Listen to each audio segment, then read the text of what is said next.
What's up, guys? It's Dylan from the Buddy Force, and we've got Miko here. We're at our locals, and Miko, what were you playing today? Marincess Frogs. Yeah, so we decided that since Rising Rampage just came out, we're going to give you guys some deck profiles of the archetypes that were featured in it. So we've got Marincess Frogs here with Miko. Let's get started. Alright, so standard frog lineup, 3 swap frog. Actually, we should probably You definitely can. Go to running. do like this. 3 swap frog, 3 dupe frog, 2 rodent toad. These are really important, mainly because Coral and Enemy is not locked into Marincess at all, and getting multiple activations off Swap Frog, real good.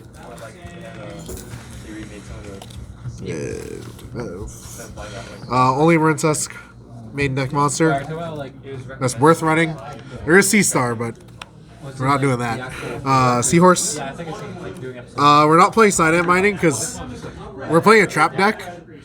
Anytime you're discarding cards in a trap deck and you're going -1, it's real bad.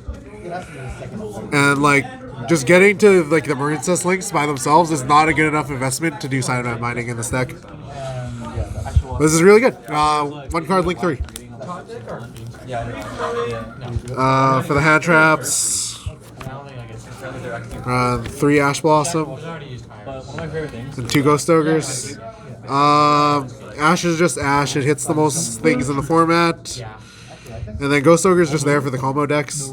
And destroying lots of these is pretty bad, but we have to play them. If I have an optimal hand, I can definitely stop you, but I have to have an Only other cantrap we run. Impermanence. This card's really good in this deck just because it synchronizes with all the Paleos. It's a trap you can activate. When you can chain to it. Gain more monsters on the field. And it's good going first and second. This deck's not great going second, so we need those cards. Why are you not super? I really wish this card was super. This is like the best Paleo monster because you can always activate it. Because you're usually having set spells and traps. If your opponent doesn't, like, just pop your own. Just target your own to summon your own monsters. 3 Dynamiscus. The fact that we're playing Marincess actually really helps make this card live. Because before, this card was always dead in your hand because you would just set 4, make it set 4, or make a Toad set 3. It's like you have nothing in hand. For the Marincess cards, you pretty much always have a card in hand because we can continuously add back Seahorse or the trap. And that's really good with them. Then we have Morello. It's like a pseudo searcher. It's also there for board flooding because you can send other copies of whatever trap. Also, like sometimes you just don't want to draw shit, so you just like dump it. Playing 3 Trap Trick. This is really mandatory because this is essentially every card in your deck. And whatever trap you need at the time, you can just grab it, activate it, good to go. Can't forget it. 2 Lost Wind. I like playing 2 just because it's resettable, it's reusable. You can grab it off Trap Trick if we need it. And not every matchup it's great in, so just play 2. And we're playing 1 Breakthrough Skill. This is all a good card to send off Morella if we just need to send something we want to use later. Also helps bait out negates. Sometimes it comes up more than Lost Wind just because the monster's not special summoned. Like you play against Guru or something, just target Guru. So one thing I know, 2 Wave. This card is really good when you control the Link 3 or the Link 2. So this card is basically an impermanence. If you control the Link 2 or a Link 2 or higher, all monsters on your side of the field are unaffected by card effects. And that's just blanket, so that's like really crazy. So sometimes like you don't even need the negation effect. It's just like they're gonna get rid of your stuff, so you just like wave, and they can't do anything with it. 3 Strikes. Trap's really versatile because it hits just monster effects. We have a bunch of hand traps, combo decks like doing it, control decks like using monster effects, and just summons, negates them. It's pretty good. And 3 copies of Judgment. The big problem with back row decks like this is you just randomly lose to like evenly matched twin twisters and stuff, and just like hot back row, and so it's just better to negate that, so we don't just lose automatically. I forgot it was. Is there anything that you would have changed with the main deck? Not too sure if I want to change anything with the main deck. We could change Morella to something else, just another trap with more impact. But like the problem is like we can't play super into the meta because at locals sometimes people come with jank, and it's a problem. Like today was a big problem with jank, with like just playing against jank and not having sides for it, or like main deck answers. 1 second. I noticed you're not playing like draw cards. Very subtle. Why aren't you playing draw cards? The only draw card I'd want to run in this deck is Desires. But at the same time, it's like You don't want to banish? I don't. Well, I'm fine with banishing anything. It's just I'd have to change my ratios just because some of the traps are just at 2 because I can search it off Trap Trick, and like if I don't have that, it kind of sucks because I can't see everything I want whenever. And the deck's already like 42 cards. Like as I said, I could probably just cut Morella and like it'd be fine, but and just replace it with Desires. With the extra deck, playing 2 blue slugs, 2 coral and enemy, and 3 marble rock for our Marincess cards. You can play 3 of this because this is the best card in the deck because you just get you can make it out of any 2 water monsters.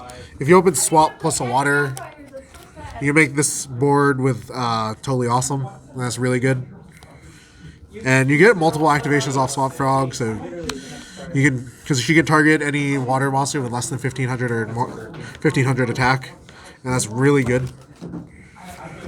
It's not just locked to Marincess cards. This deck would be real bad if it was just Marincess only.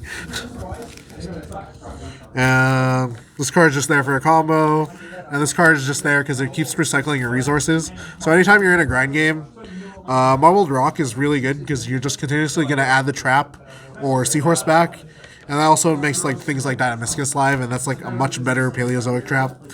I kind of wanted to play Canadia, and then just at the same time, what does Canadia do here?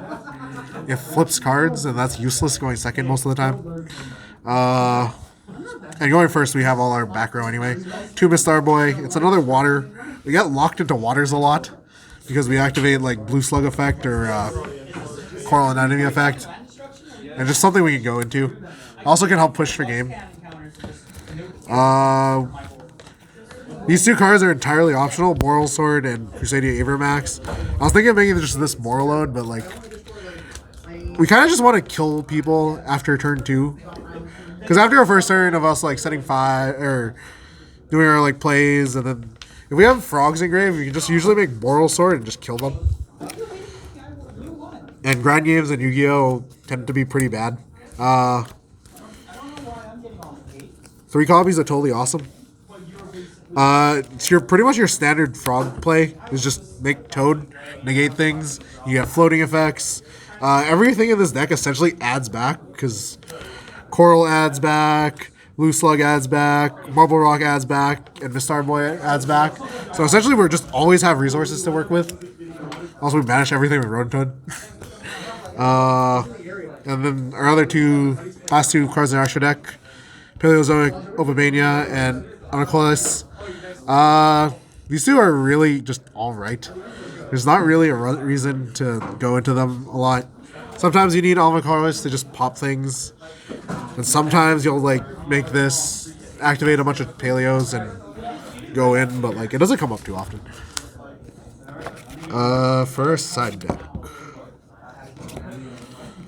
Played 3 copies of Pranker Tops. As I said, this deck is really bad going second because you're playing traps, and traps need to be set for a while to do things, so we need a card to bait negates and push through boards, especially big monsters.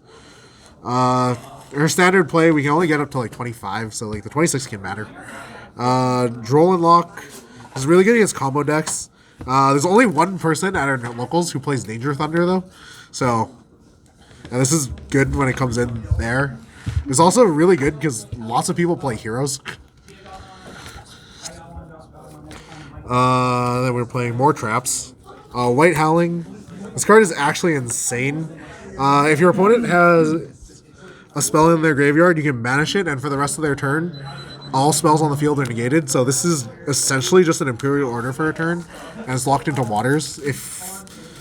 See, I'm usually the only person who plays Striker, so this would be busted if I was playing a mirror match against myself.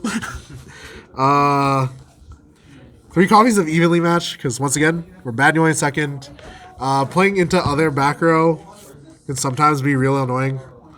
So let's just get rid of it and just mass disruption for them. And you can force them to like keep weird cards sometimes. Because they have like good boards, but then like the cards don't work unless they need another card. And then the last 3 cards in my side deck. Get Out! So this card is actually really good. It just targets 2 monsters your opponent controls that are special from the extra deck and shuffles them back in the deck. And that's really good against like those big combo decks or like even like heroes, which we keep seeing all the time here. Just target 2 monsters, shuffle them back. It baits negates because you have to answer this, or else you just lose your board. Kind of wish to main deck this, but then like we saw what people were playing this morning, or when we got here. There was way too much drink. There was a chance to see some Morg. Hey, so anything else that you would change about the deck once and for all? Not really. I'm pretty happy with everything. Maybe just play Desires. I'm not sure. Alright, well thank you so much for giving us your deck profile. Please like, comment, subscribe, and we'll see you guys next time.